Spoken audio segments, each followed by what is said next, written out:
This is the Experience Share Podcast. Where I, Mark the Joe, And I, Rowan, the Pro. talk about our differing experiences in the Pokemon trading card game and tournament circuit. Whether you're playing for fun or you're trying to reach the top, we hope our Experience Share can help you level up. If you weren't listening, we'd be talking about this anyway.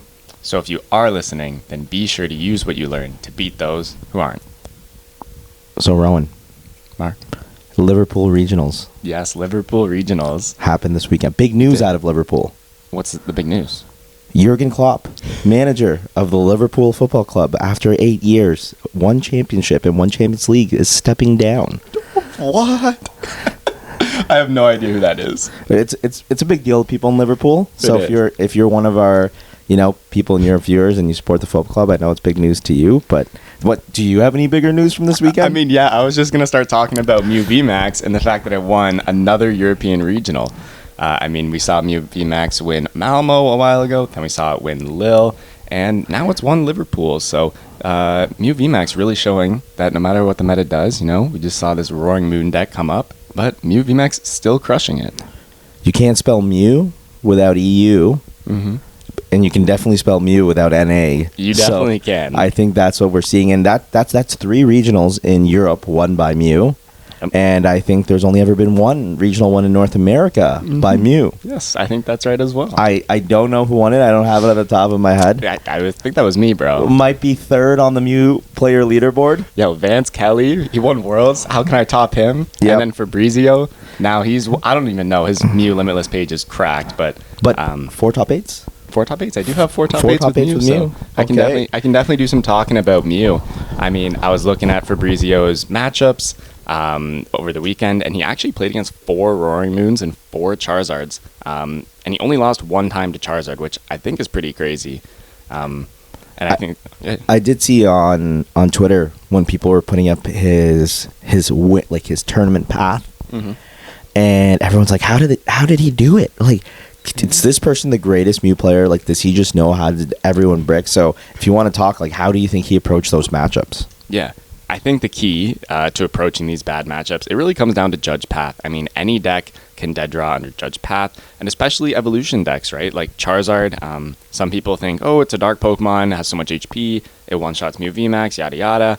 But if they just never set up a Charizard, they can't really win. So if you're playing against Charmander and not Charizard, that's a great position. And that happens a lot of the time. So I imagine Judge Path got the Charizard player, it's pretty hard. And then against Roaring Moon, similar idea, Judge, Path, knock out the Roaring Moons, and if they don't set up 3 Roaring Moons, you can actually win. Now, this Roaring Moon matchup, there's a little bit of a trick to it. So something I notice people do wrong from the Roaring Moon perspective is they go hard for a turn 1 knockout on a Mew V, which just doesn't really help them because they really need to kill 2 VMAXs to win the game. So if they put 3 energies on a Roaring Moon and come in and swing on turn 1 for essentially a meaningless knockout, you get to kill that Roaring Moon for free, and they've got to set up another one, and those 2 prizes didn't help them at all. Especially because you just be using Tablet, right? Because they're not going to gouge. They're just going to use their base attack there. They're going to use their Calamity Storm. And then you just tablet. You need 2 tablets, though, right? Yeah, 2 tablets. Put a box on so that when the next one comes in, you don't need the 2 tablets again. But yeah, you do the 2 tablet KO. And then another cool thing that you can do against Roaring Moon that some people might not know about is you can attack with Genesect. A lot of Mew lists nowadays are playing 1 Sparkle, 2 Fusion Energies. So if you don't prize any of them, you can put a Fusion Energy on your Genesect turn 1, and then if your opponent doesn't make that turn 1 KO play, you can go Sparkle, attach Double Turbo, Tablet, Knockout, and then you're actually ahead in the prize trade. Yeah, and when me and you went to a League Cup on Sunday together, one that we usually do well at, and you were over at the house, and you're like, hey, I want to try Roaring Moon. It's your first time experiencing Roaring Moon. And I was like going through, I was like, hey, I'm going to play Mew. Just one, let's go in. I was the only Mew deck in the room. And my tournament experience was a lot more miserable than yours. Yep. I got Spiritomb over and over. I did not play the Fusion package because I was like, hey, I think there's going to be a lot of Roaring Moon. I wasn't teching against you. This guy's countering me, man. I wasn't teching against you, but I put the hammers back in the deck because that was also a good way to counter the Roaring Moon deck. and I thought that Mew would be a good play. It was not. I went 1-3 drop. I was very sad, but we move on to the next one. So it really scared me from playing Mew for Knoxville. How was your experience playing Roaring Moon for the first time? I would definitely be willing to play Roaring Moon at Knoxville. I think the deck's really well positioned, and it's a lot of fun and very consistent. I find myself, attacking on turn one very often.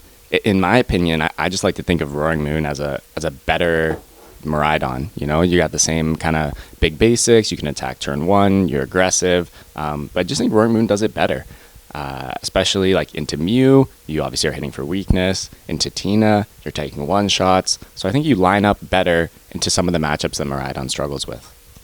How was your tournament experience with it in the League Cup? I know that you had a run there. What were kind of your matchups? What was your feeling with the deck? And you didn't have much practice. I mean, it was your first time playing it. Yep. So how did you feel actually playing the deck through your matches and approaching the matchups? Yeah, so as I played the deck, I definitely learned some of like the nuances and how the deck should really function. I figured out that playing Sadas on turn one is usually actually pretty bad. There was one game where like I had it lined up where I could Sadas for 2 energies, and I was like, hey, this looks really good. But then I ended up whiffing my turn one attack because I didn't get to draw enough cards. I think I missed an E-switch or something, and I couldn't find that last piece. And it kind of made me realize that you really want to be going research on turn one, and then squawking, draw 13, specifically with like the Ross Cawthon build, because that's what I was working with. That's what I have been enjoying a lot. So then I took a loss there because I tried to Sadas and it didn't work out. Then I cruised through a couple rounds. I mean, I played against a Golden Go. I played against an Entei Valiant. I played against a Champao. And it was really just a series of, I got to go second. All my opponents, if they won the die roll, they called first. So that's another big thing. If you're playing against Roaring Moon, pretty much every deck, I think you want to go second against Roaring Moon, because when I was playing it, it felt amazing when I got to go second. I felt like my turn ones were so cohesive. I could use research to help me find Battle VIP Pass, and then Battle VIP Pass can help me find Squawk, and you really just get all your setup cards working together at once. And it really resulted in a lot of great turn ones for me every time I got to go second. And then eventually in top 4, I played against Cyrus, who won NAIC last year, and they were playing Sablezard, which was a really bad matchup. And game 1, they actually didn't play a single chorus, and I still lost. And that was like demoralizing. So I ended up scooping game 2, and we left on like turn 4 or something because the matchup was just horrendous. And now speaking of, considering playing Roaring Moon, I mean, we're going to go to this regionals. Your backup decks have always been Mew, which you played at the last regional, and Gardevoir, which after Portland and locals, you said you did not want to tie anymore, and you went 9-3-3 at Portland. So that was a pretty good result. There is a sentiment from some of the top players in the world. Just North America is not the center of the universe, everyone. But there are a lot of non-North Americans that I've heard say the phrase, North Americans are afraid to play Guardy. Yeah. And I know that you're probably considering Guardy as one of your other decks to go to play in Knoxville. Now that you've taken a few tournaments off Guardy, how do you feel about it being a slow deck and not wanting to play it? Because we saw Tord come back, top 16, coming back fresh from his trip in China and reverting back to Guardy over those lost box piles that he's been playing. What would interest you in playing Guardy for this weekend? Yeah, I mean, there's a lot of things that interest me in playing Guardy. I mean, for Charlotte as well, I was interested in playing Guardy. What really came down to in Charlotte for me was that I was just dead drawing a lot in testing, and like I kind of got a little freaked out, and I was like, maybe my deck is actually not so consistent. So that caused me to not play Guardy. But I mean, every part of the meta screams to me that I should be playing Guardy. Roaring Moon is coming up, lost Tina. I mean, Brent Tonneson almost won Liverpool, so I thought it was going to be like a 3-peat for Tina, but pretty close. So Tina's been dominating. I think that's a good matchup. Charizard is pretty solid right now. No one seems to want to give up on Charizard. Miraidon play has been low for several tournaments. So I really think just all these factors just scream that I should be playing Guardy. I think this weekend I might switch over to a Battle VIP build for like a more consistent turn 1 setup, which will kind of lower my power level in the late game. You lose cards like Turo, Pal Pad, and then you get a bunch of like VIP passes in your deck, which I don't really like, but I think might be necessary just for my turn 1 consistency. But yeah, I'm almost definitely going to be playing Guardy for this one. That's my thoughts. There was a big thing this weekend with cups, and we saw a lot of people win cups and also make their way in Liverpool between the VIP pass and the no VIP pass builds. And some will say that the VIP pass build is much better, and some will say that the VIP pass itself, it just, as you just said, makes it more powerful. Where does it help in the matchups, right? Which matchups are better with the VIP pass and which matchups are worse? Yeah. Yeah, good question. Really what it comes down to is Battle VIP Pass helps you against all the aggressive decks in the format and is a hindrance, in my opinion, against all the slower decks in the format. So those slow decks would be like Gardevoir Mirror, Tina, something like Block Lax, all those decks where you don't necessarily feel pressured. Like your Pokemon aren't really getting knocked out turn 1, turn 2. I mean, Tina is knocking you out, but it's less threatening. It's just a cram. So really against those decks, I'm more worried about the late game, getting a setup, having a really powerful turn 3. Whereas against decks like Roaring Moon, Miraidon, where you're getting turn 1 knocked out for sure, and maybe even turn 1 knocked out for 2 prizes, it's really nice with the VIP pass build to have the option to actually set up a Gardevoir EX on turn 2 and start trading, because sometimes if you're playing against Miraidon especially and you get turn 1 hands and then you get turn 2 hands and then they're already at 2 prizes before you even attack, it's really hard to come back from that. So that's where the VIP pass build really shines, especially against Roaring Moon. Now that that's getting popular, really makes me want to shift. One of the big techs this weekend in Gardevoir was that Tord Reklev stopped playing Cresselia. And there was a really good thread with Liam Halliburton going on and asking people, why would you play Cress and Jirachi in the same deck? Do they accomplish the same things going into this weekend? And as someone that is a Gardevoir enjoyer and you have had success with Gardevoir, is Cress like a must include, or are you actually debating not playing it this weekend? Yeah, I don't think it's like a must include, but I also don't think it's like a must cut. I think it is still really useful to have Cress and Jirachi. Against Tina, sometimes it's kind of awkward to put Jirachi down. You only have six spots for your Pokemon, 5 bench in the active. So especially, maybe you're playing the VIP pass build now, one of those spots is taken up by a Celebrations Mew or a Greninja that you had to VIP pass for in order to set up. And now it's hard to fit Jirachi onto your board. And sometimes on those boards where you have Manaphy and Jirachi down, you end up having to attack with Gardevoir, which is a bit worse because when your Gardevoir dies, you lose draw power. So that's where Cresselia is really nice. Sometimes on my first attack, instead of using that bench spot on a Jirachi, I'll just use it on my Cress, heal my Pokemon, allow them to Sableye me one time. Hopefully they just kill my Cress, and then I can put down Jirachi and go from there. But I think it is really nice to have both options, especially against Tina. Even decks like Sablezard is really nice. And then the Cress is also powerful in the Gardevoir Mirror match, being able to target down Curlias through something like a Manaphy. Like, if they know you don't play Cress, they can just put down Manaphy, and now their board is, fully safe, right? So, I think not an auto-include. I mean, Gardevoir Mirror, I'm not particularly worried about playing Gardevoir Mirror matches. But that Tina matchup, definitely super valuable.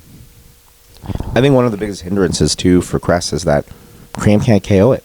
Yeah, right? So it can really help you stabilize. If you Cress on turn 3 and you Iono them to 4, and they just sometimes have to spit innocently again, and that's terrible. It's basically like they passed. So because they won't have enough to be able to Sableye the next turn, too, especially if you put down the Jirachi, right? It kind of gives you a block for both places there. Yeah. The other big thing we saw out of one of the Caverman's necklace this weekend was a Mawile. Yeah. And I think, with a resurgence in Guardy, that Mawile could also be good. So why do you think that Mawile was in his deck, and where do you think it's shown? Yeah, I mean, I think you kind of just nailed it there. I think it's definitely for Guardy, a pretty big call-out that he knows all these Gardevoir decks are playing Jirachi, and Manaphy, of course, too. But mostly the Jirachi is what this Mawile is for, because if you put down your Jirachi, you're getting Mawiled. And then if you don't put down your Jirachi, well, now you're getting Sableyed. So it kind of covers both bases, where he almost baits you into putting down the Jirachi and then punishes you by trapping it with the Mawile. Especially these VIP builds usually don't have room for a Turo. So this is another spot where the Battle VIP Pass build is slightly worse. Because if you're not playing a Turo, you probably just can't bench Jirachi. Yeah. Right? And then At that point, this is another spot where Cress would be really good, because if he plays Mawile, you can't use the Jirachi, but then at least you can use the Cresselia. When we look at the meta from Liverpool, I think there's a huge differential from what our North Americans metas have been. And it might be because our regionals are larger, but we see a lot of decks that have conversion rates or play rates that are 15, 18%. And one of the things that you thought was very interesting is no deck had better than a 13% conversion, right? While the top 5 decks were still very similar to what we would have seen in our meta, the conversion rates were basically the same. It almost looked like if you knew what you were playing and you played it well, you can convert. There was even a Regidrago basics, so like the Regidrago that like just no ability, both the one prizers, and the Cherrim deck that actually got CP. I think it might have finished like top 256 or top 128, which is really crazy for out there in Europe. Very interesting deck list. What do you think is kind of the difference between our metas there, that the conversion rates are much different? I don't know. We were talking about this earlier. I think some of the causes could just be that our meta is kind of stabilizing. We saw for a while like Tina and Mew, and I think Urshifu as well was one of the decks where they're seeing like 20-25% conversion rates, which is an absurd number to me. But I think maybe the meta is just kind of getting more stable. Roaring Moon has now come in, which really hurts all 3 of those decks that I just named. I mean, Tina doesn't really fare well against Roaring Moon. Mew definitely doesn't fare well against Roaring Moon, and neither does Urshifu. So I think that probably has brought down the conversion rates, kind of evened out the field. But I'm not actually sure. What do you think? Do you think that Roaring Moon has stabilized the format, or? I think when you look at kind of the pros, like the top tier level players, and then you kind of have like your midfield players, that these players can challenge for a day 2, can challenge for a top 32. And then you have kind of your newer players or players that don't go to every regional. What we see is that in North America, I believe we are more inclined to metagame. We are more inclined to make a decision based on what we believe the meta is going to be or where the meta is going to shift. I think in turn that allows us to be more meta manipulated. Of course. While in Europe, when I actually do a lot of my research on their formats, on decks that I'm looking at, I'll see people that have played the same deck over the whole season. So when I look at there's a person, her name's Carolyn. I'm sorry if I got the name wrong, but she's played Entei Valiant to CP finishing events at multiple events. And then you'll have players that were playing Roaring Moon that I saw that they played it in Gdansk and Stuttgart, and now they've played it at Liverpool, and they're probably going to play it for Dortmund. So I think players there are more inclined to play a deck that they know very well and have played it as much as they can and know their matchups and get rewarded by that. And the person I told you that played Cherrim, actually last year's Liverpool, they played Cherrim Snorlax. Okay, yeah, just like the thumping snore. And they also got CP with it, right? So I think that their format and their group, there's probably less metagaming when it goes. Like a top player like Brian De Vries from the Netherlands, he's played Gardevoir at almost every single event, has day 2'd, top 32, top 64 with Gardevoir at every event. And I think he just knows that deck like the back of his hands. And him wanting to try other decks just probably doesn't compete, especially because their events are very much like us back-to-back. There's Liverpool, Knoxville, and then next weekend we have Dortmund. Right, yeah. So I think that's really crazy. While here, I think we're more inclined to, hey, I think that, like, I'm probably going to play a different deck for Knoxville than I did for Charlotte. And I just played Lost Box variants the whole season except LAC for Mew. But I thought that, hey, I don't want to do any flower selecting for Charlotte. So I decided to play Roaring Moon. I think Roaring Moon was really good. But would I love to play Roaring Moon again in Knoxville? I think it's a very good deck. I really enjoyed playing it. But I do not want to play the mirror, because then the mirror kind of takes away kind of a skill gap for players and trying to outwork. Tina, no matter what you play against Tina or you play someone with Tina, there's always some element that Tina can outmaneuver someone, right? But in the Miraidon or in a Moon mirror, then it's a lot of the times down to who's going second. And unfortunately, that's just part of the game. And it's no fault, so I can't say that the person that, won the role is going to outscale me, but they're going to have a higher percentage in the match, so that's kind of harder for me to think to want to play the deck. But the people that are specialists out in Europe, they're going to play the deck because they know it the best. Yeah, I mean, something you touched on there that I have some insight on is these, Moon, Miraidon matchups where you definitely want to go second and take that first KO. So the one thing that you can do when you're playing these matchups and you are forced to go first is to put down one prizers. Step one is to put a one prizer in your active so that you force your opponent to have a gust. But then the next step is actually putting another one prizer down on your bench. So if you have, say, you're playing Roaring Moon Mirror, you go first. You want to have more Pekko in your active, and then you can have like Radiant Greninja on the bench. And what this does is it just makes it so that if your opponent plays an escape rope, you can push another one prizer. So if they don't play a boss or something like a Pokemon catcher, you can capitalize. If they only take out a one prizer, and then you come in and you take two prizes, you're actually ahead. Even though they attacked first, that one prize doesn't actually help them win at all. So if you are playing Roaring Moon or you're playing Miraidon, definitely look to be making those plays. And especially, I think the people that have played, like for when Jesse Parker was playing Miraidon and then you played him and he was playing Roaring Moon, they actually know things about the mirror that a lot of people wouldn't know. Like they're actually in the lab testing these matchups. So I think here we're probably less inclined to test those mirrors. I think it's probably a mental block.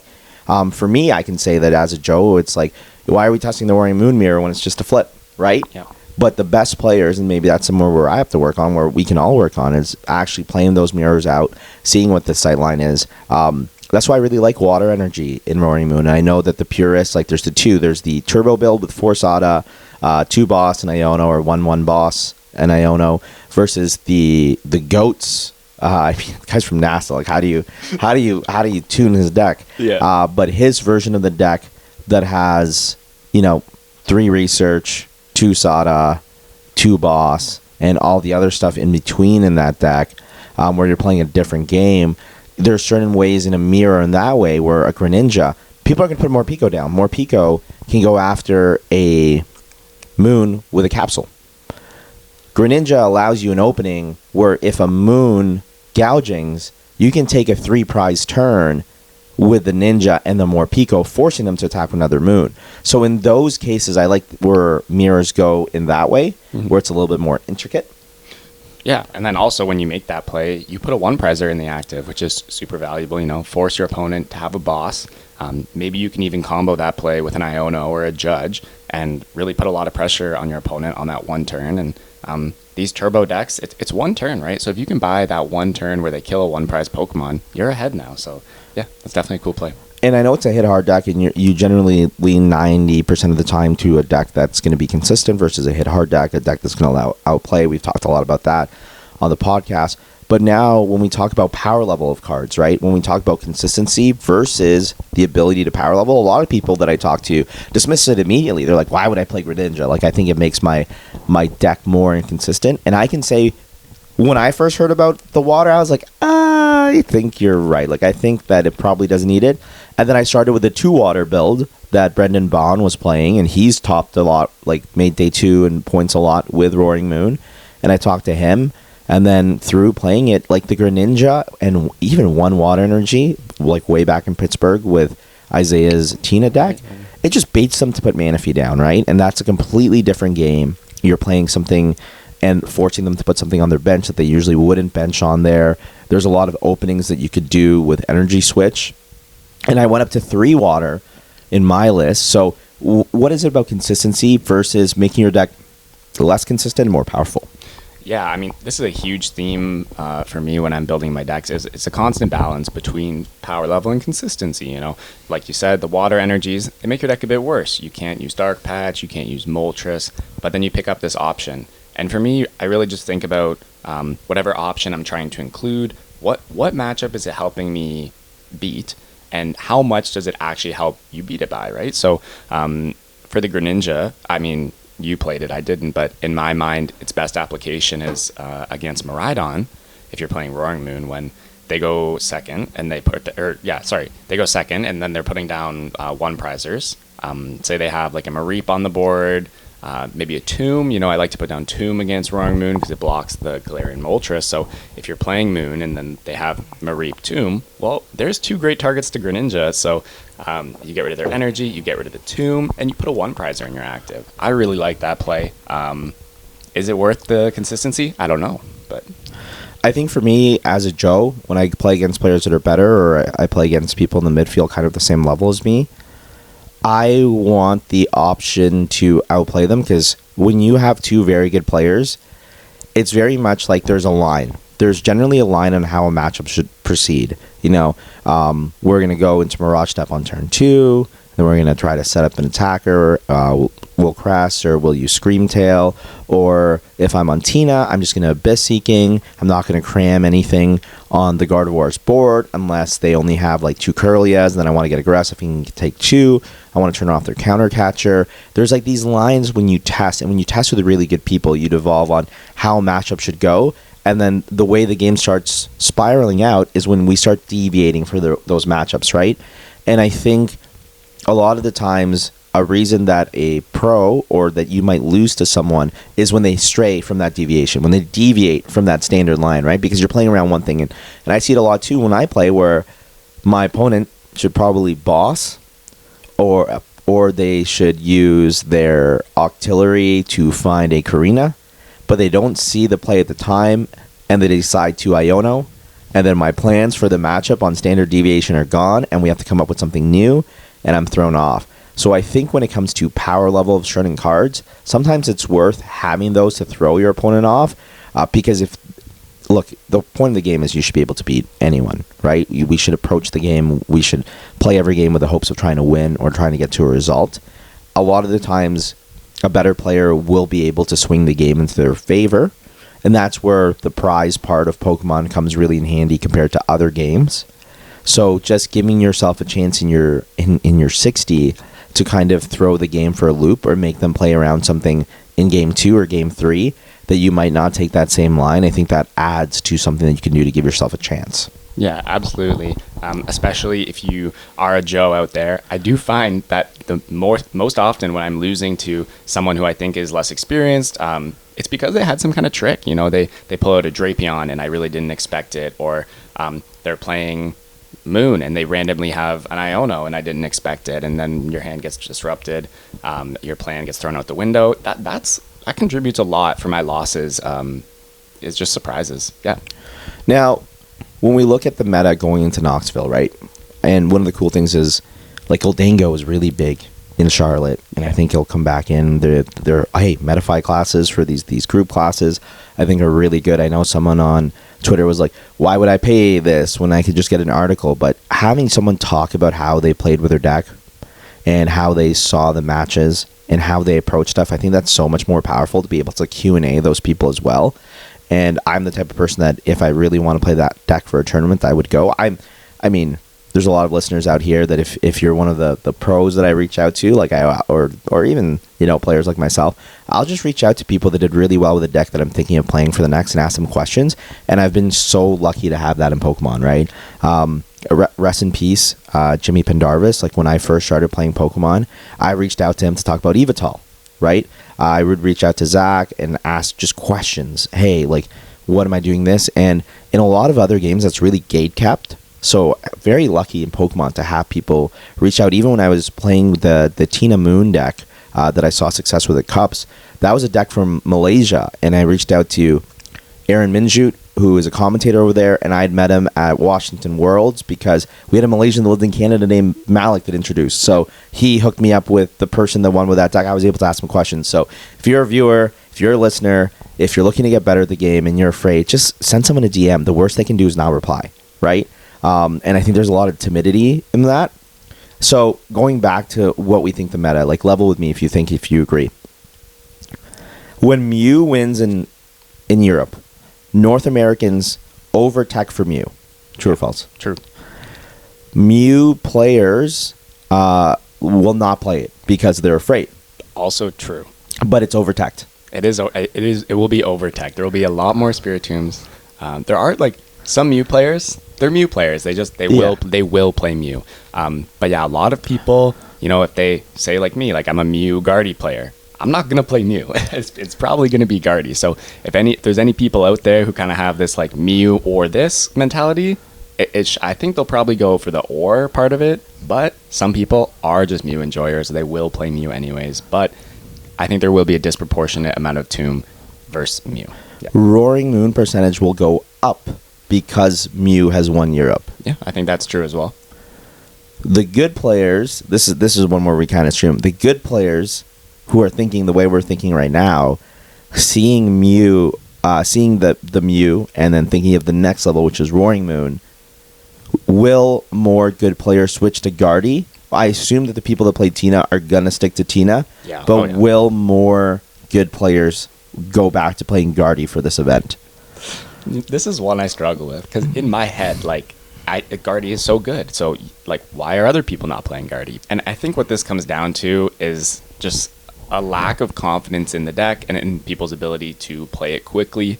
I think I've said this before on the podcast, but I feel like people, they pick up Guardy, they go to a League Cup or they go to a regional, they go 3-2-4 or something, they get a bunch of ties, and they think that the deck can't finish games, mostly because they didn't know how to play it and they were taking too much time in their games. But I think people are really discouraged from playing Guardy. So if you're a Roaring Moon enjoyer, if you're a Charizard enjoyer, I wouldn't be too worried about Gardevoir. Yes, I think it's a great play, and yes, I think it'll do well, but I think its meta share will be relatively low.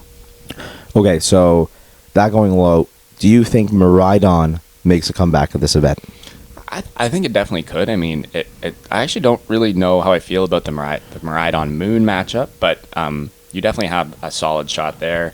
You're pretty solid into Tina, and you're definitely super solid into Guardy. So I could definitely see Miraidon coming back for this one. I mean, it's done pretty poorly for a lot of events in a row. So I don't know. It seems like it always makes top 8. There's always one in top 8. There's always one in top 8. There's always one in top 8. Charizard and Tina are the base decks that you should be playing against. Yeah. That's what you're going to play a lot against. Yeah, totally. I mean, Charizard, it never leaves. It's always been a 15-20% meta share ever since EUIC. It's been super popular. I mean, I think the lack of Gardevoir really helps it shine. Yes, it's not great into Tina, but it's not unwinnable. We saw Caleb Rogerson playing the Radiant Charizard in the Choice Belt, I believe, for the Tina matchup, right? And so you can one-shot the Tinas. And that was pretty good. So I would definitely expect a lot of Charizard. And then, of course, all the Tina enjoyers, I see no reason for them to switch. So there'll definitely be a bunch of experienced Tina players in the room. So I wouldn't want to be losing to Tina. Do you think Sablezard is on the same level as Gardevoir, that it's a little tougher to play? And the people that will play Lost Box, it's much easier to play Tina because you're able to... You have an attack that just says KO the active Pokemon, right? Yeah. Sablezard is really interesting, actually. I've been thinking about this deck. I think it's really good. But yeah, I think a lot of these Tina players, I mean, they've been succeeding with Tina. Tina's a great deck, so I would expect most of them not to stray from Tina. However, some of them, they could make a swap. They could swap over to something like Sablezard. You're really strong into Roaring Moon. Like I said, when I played against Cyrus, I felt super helpless. Not even a single Colress was played, and I still got destroyed. Like, I attacked every turn. The game went as well as it possibly could have, other than them literally draw passing. So, and I still lost. So I think having a really free Roaring Moon matchup's good. If you had Greninja. Oh, if I had Greninja. It would have been much closer if you had Greninja. It actually would have been. I could have taken a 2-prize turn. It would have been really good. Because I did. That was my chance to beat. I did beat a Sablezard at Charlotte. Yeah. And they drew horrendous. They drew absolutely horrendous. They tried their best, but just the power of just knocking out. Oh, and I played Vitality Band to KO the Cramorant. Oh, that's nice, because it was actually annoying to find stadiums. There was a time where I had to attack with Moltres instead, because my Moon, there was no stadium, and I didn't want to gouge, and that turned out to be pretty bad. So. Yeah, because 30 damage on it really puts it into range for other stuff. Yeah. Do you think there'll be any surprises, like Snorlax? I mean, Snorlax can always, Cal could just play Snorlax and run the tournament again. Oh, I'm sure Cal will play Snorlax, and he'll probably do well. I think if you notice the Tina list, I mean, Vinny's list, pretty sure Vinny was kind of the one who kind of pioneered this, but he only played 4 Switch. And now the Brent Tonneson list from Liverpool also only had 4 Switch. So as the Switch counts come down, Snorlax kind of gets a bit better chance against Tina, which is really its only bad matchup. So Snorlax could definitely make a run too. Yeah. For our European listeners, I want to make sure that Rowan is aware that Alberto Conti from Italy, with multiple top 8s with Tina, he pioneered the 4 switch card only version that's pushing. The other pioneer was not for the switch card, but the Brazilian player that made top 4 with the 4 seal stone and vacuum in his deck to get to 7 to Lost Impact on turn 2. So, and I think Tina still has their nut draws. Like, I watched Michelle Babin Lesage start Requiem on turn 2 at the Cup. So double. So he must have gone second. 6 and then 2-2. 2-1-1. Yeah. So, really crazy. The deck still also has nut draws. I think Charizard. I think a lot of people are feeling bad about Charizard right now. Like, I think it's actually a good time to play Charizard, even though people are feeling that it's not in a great position, which is weird to say. I think it's better than it's been. I mean, I think Roaring Moon has come in and actually really changed our meta. It's made all the best decks worse and all the worst decks better because, like Charizard, I think is really well positioned into Roaring Moon. You know, you knock them out every time. They're forced to gouging, and then I think eventually you get to come in with like a Charmander, take a knockout, and swing the prize trade. This man has never heard about 2 Jelly. 2 Jelly. I mean, Tyler. Shout out Tyler Annert. You know, this man's never heard about 2 Jelly. No, but even 1 Jelly. Like, I would take Roaring Moon as being favored in that matchup. I just think with Roaring Moon, you know, they're going to put down. Okay, maybe on the Joe. Maybe, you know, on the pro level, they're not putting down the Rotom. Are you not putting the Rotom down? Are you not trying to set up? Because it is a Rotom is 2 prizes, 1 Frenzied Gouging is 2 prizes, and a second Frenzied Gouging is 2 prizes. Right. Or you can go 1-2, 2-1, or 1-2, 1-2, where you can go more Pico, take 1. They can't return you. They can return the more Pico, but they can't return a Moon. Right. That's the biggest thing. Moon is actually, when it's a clean Moon, it's hard to return. And if they ever have to play Luminion, like, I feel like the game is just done. Yeah. For me, what I had happen is I was doing the turn 1, I was playing Moon, and I was turn 1 attacking with the Morpeko, and I was playing against Nathan. And what he did to me is he kept going turn 2, Rare Candy Pidgey, Rare Candy Zard, Countercatcher in the Moltres, Vitality Band, knock out the Moltres. And then all of a sudden, he took 2, and I was on 5, and I was just behind, and I couldn't do anything. You don't play Iono on the Ross list. I do, but he had a Pidgeot. Like, what do I do? Yeah, There's a Pidgeot. You know? I think you had, like, you go after the Pidgeot, obviously, right? Yeah. So you go 1, and then that's 2 on the Pidgeot. Then they return you. That's 2. Then you're in a tough spot. You are in a tough spot, right? So when it happens like that, you almost have to go aggressive and go after their Pidgey. Yeah, because they're only putting down 1 Pidgey. Yeah. If you play something like, I think, I don't know who did this actually, but I know someone out there had Pokemon catchers in their deck. Yes, I think that's also like another version of the deck. That's another evolution of the deck itself. Yeah, and that seemed pretty solid to me. Then you have the option. They probably will have that Rotom, but what I found is that I wasn't able to play like a boss's orders on the second turn of the game. But if you are playing that Pokemon catcher, maybe you can swing the matchup just by killing Rotom on turn 2. Or turn 1. There's a lot of opportunities in the 4 Sada build to be able to do that on your turn 2, because you're not researching on the turn 1, and then you have the plays with the Sada. I just think it's the way that the decks are built differently.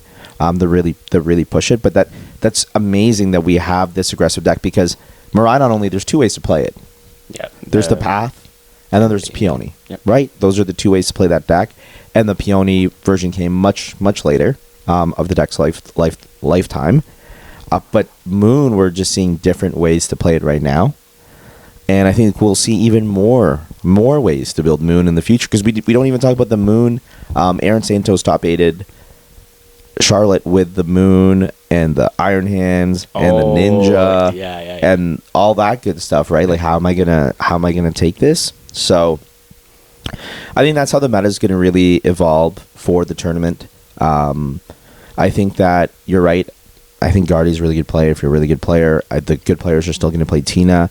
If I'm a Joe, which I am, and I'm thinking of the decks, like I probably would give Roaring Moon another chance. Probably put some time into that mirror. I think that's really really good. The other thing that I'm considering, and this is great because he'll dismiss the deck, and then let's hope it goes through. I think we are very similar to the meta where we were at the Latin American International Championships. If you think of that format, Tina was in top 8, Snorlax was in top 8, Guardy was multiple in top 8, and like the Lost Box, Roaring Moon, there was multiple in top 8. Miraidon won that tournament, and in second place there was a deck. And Day Valiant by Noah Sawyer. And I think in North America, we've really slept on that deck. There was a 16th place in Charlotte. There was another that just whiffed top 32 at the 11-4 bubble, and they had a 1-1 Bibarel. And great feedback on that. He's like, hey, I saw that the old Buzzwolves decks used to play a 1-1 Octillery, so I tried the Bibarel. I think Entei Valiant is like well positioned for this weekend. I think that, again, we're not here to meta manipulate. I'm absolutely considering playing this deck for the tournament. You saw me play at a league with the Bibarel and just trying it in that. It has a good Guardy matchup. It has a pretty Titina matchup. It has a very good Snorlax matchup. And then I think Charizard's got to be close, like even. Like, yeah, obviously, I did lose a game to Charizard, but like I think I approached the matchup wrong, and I was a little bit too aggressive. And then they went 2-2-2 when I had like 3 prize cards left. So that was a little like it was not demoralizing, but it's like, hey, I want to get back and learn this matchup better. And I think it has a really good Miraidon matchup. Yeah, it has a really good Miraidon matchup. Mm-hmm. I think it's just finding a way to make the deck more consistent because Roxanne Path, Iono really hurt the deck. And I think the Bibarel could help that. But what I did find in my testing is if I didn't get Iono'd, I just have a lot of cards in my hand, and the Bibarel would be there. So I think that's another deck that I'm looking for. And as I think I would just play Charizard as like if I didn't know what to play and I've been playing Charizard for a while, I think I would just still play like Pidgeot. It's just still such a good card. Yeah, it's great. I think you can stick with Charizard for sure. On the Entei Valiant thing, I think that deck's pretty good. I mean, it's hard for me to say because I'm probably going to play Guardy, but I don't think Guardy will be that popular. You know, I feel a little like I'm like meta manipulating here because I'm telling people not to tech for Guardy, but it does beat Guardy. That's good. But the Entei Valiant deck, I think the other thing I would be focused on with that deck is it has a great Roaring Moon matchup. Yes. Right? You know, if they, Calamity Storm does 220, Entei has 230. So you have to use Gouging, and that's awful. If you use Gouging, you're going to get Entei or Valiant pinged. And I know chat is being like, Rowan, Magma Base and puts 20. It has 210, but switch card. Play 4 switch cards. You can heal those off. You can. Yeah. Thank you, Noah, for telling me about switch card. Yo, chat's going crazy. These guys are talking up here. They don't know what they're doing. But I think that's a big thing. So I think those are some of the stuff. And as Joe, I think it's always like really important to look at, sure, consistent decks are good, but it's like off meta picks that will go. And I've seen a lot of success of the same names doing well again in Europe with the deck. So I think there is some stuff. The deck gets destroyed on stream. Every time I watched it, I went back, watched all the European streams of the deck. It gets destroyed. It just gets destroyed. I think it has like maybe a 10% win percentage on stream over in Europe, if that. But I think I'm going to put some time into it. Now, hey, as always, we make time to talk about many things on this. And are you about to talk about football? No, we're not talking about football. We're actually going to talk, there is a time and place. There is a time and place in that. But there's always enough time for game time. Always. It was a sponsor of our podcast. You can use itsgametime.ca to check out their products here in Canada. Big supporter of the podcast. Thank you so much to them. And then with that time, and speaking of game time, we always make sure that on our podcast there's time to talk about the juniors and seniors meta. Right. We coach a lot of juniors and seniors. Yeah. Rowan has had success in juniors and seniors. So that's a huge part of our player base. We want to talk about it. So going into Knoxville, Charlotte happened. The juniors, top 8. Jose Cruz. Félicitations. Congratulations. He won the regional with Rapid Strike. In the last 3 regionals, he has come second and won. So that's a pretty dominating performance. So I'll be really proud of yourself. And in the finals, he played against Klawf. And Rowan actually wrote in the notes here, are we actually going to talk about Klawf? So we will be talking about Klawf. And LAIC winner, Prince Williams, also top 4 with Guardy, with very interesting innovation with a Mimikyu, a Cape, and a Path to the Peak. Very interesting stuff in this deck. And in top 4, there was a second Klawf. So there was about Klawf. There was a Klawf mirror in top 4 in one of the side of the bracket. Gosh. And remember, when Jesper lost the Klawf mirror. Yep, that's crazy. And then we had the juniors. We like playing Lost Moon. So there were 2 Lost Moons in the top 8, a Charizard and a Tina, and Lost Moon just might be for the ability of Roaring Moon to take 2 prizes and add that in.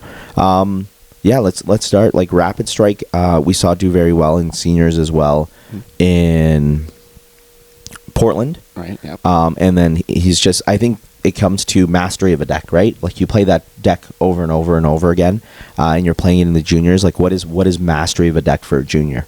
I mean, clearly we're seeing it, right? A win in a second. I think, especially with this Rapid Strike deck, once you've mastered the deck, some of the other juniors probably haven't mastered the deck. Well, definitely they haven't mastered their deck, but they might have also not mastered the matchup, right? So they could be playing Charizard, or they could be playing Gardevoir, or any deck really, Lost Box deck, and they don't know how to play against this like spreading effect, right? And I imagine they're able to take several powerful multi-prize turns, Yoga Loop, cleaning up some Comfeys, cleaning up some Charmanders.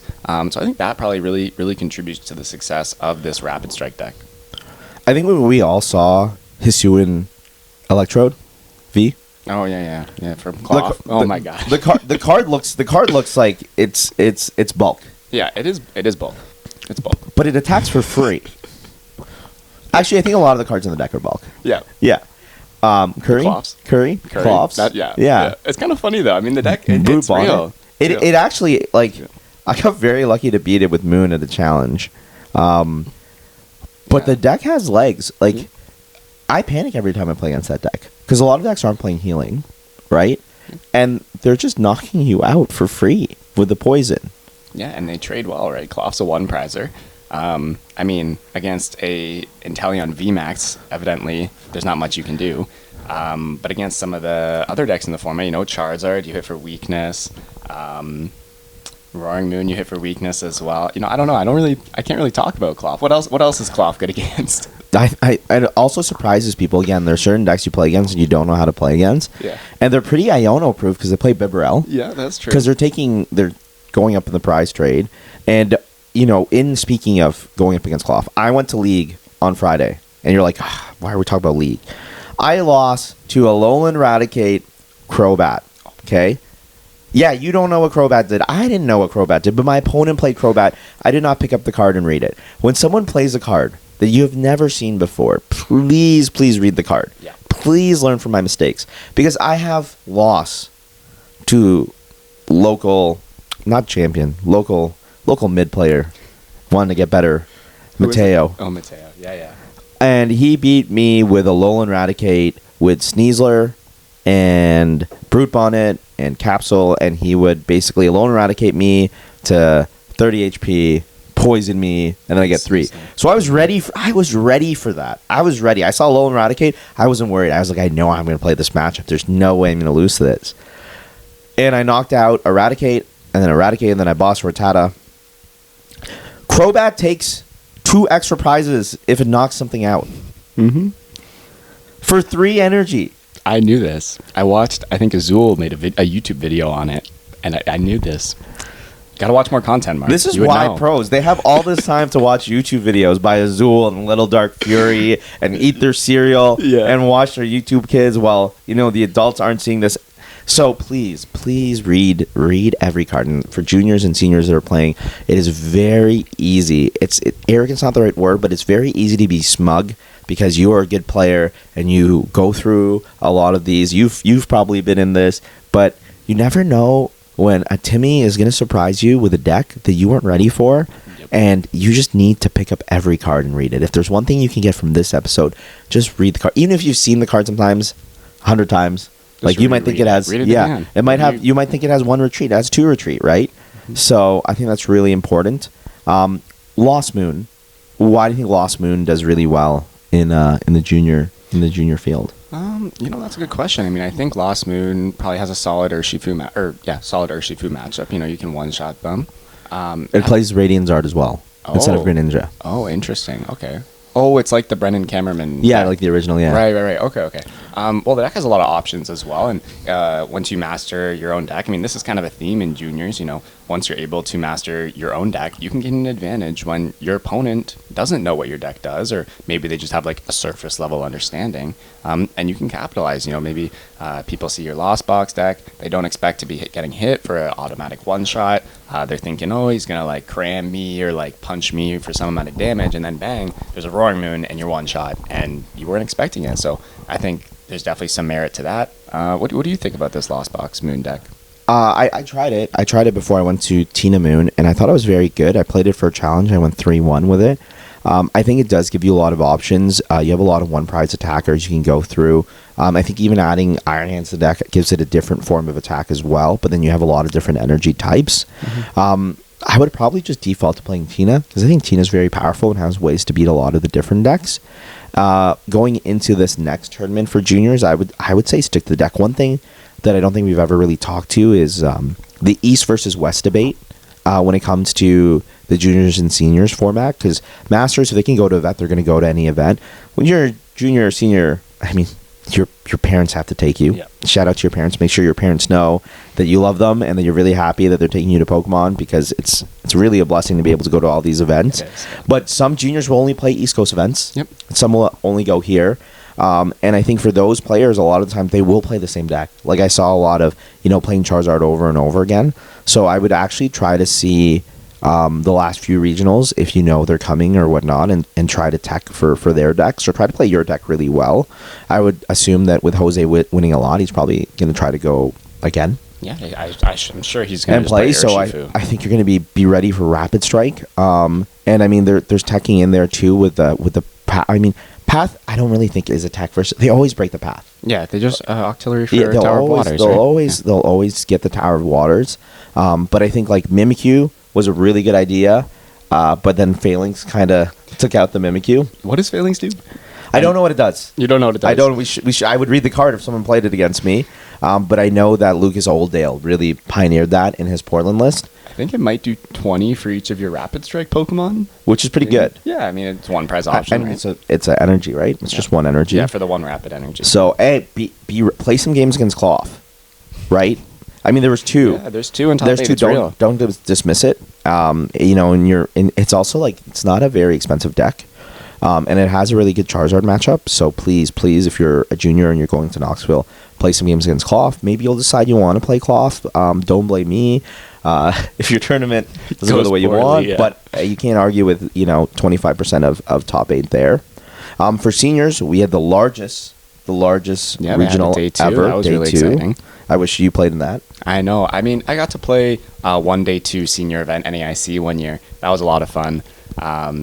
Ended up losing in finals of that one, but yeah, it was really fun. I loved it when I was in seniors and I got to play this day 2, and I'm sure these seniors had a blast as well. You just get to play more Pokemon. Right? And you really see a lot of the same seniors come in and move into the top there. So we saw Charizard. Charizard won their event, but there was also a Gardy in the final.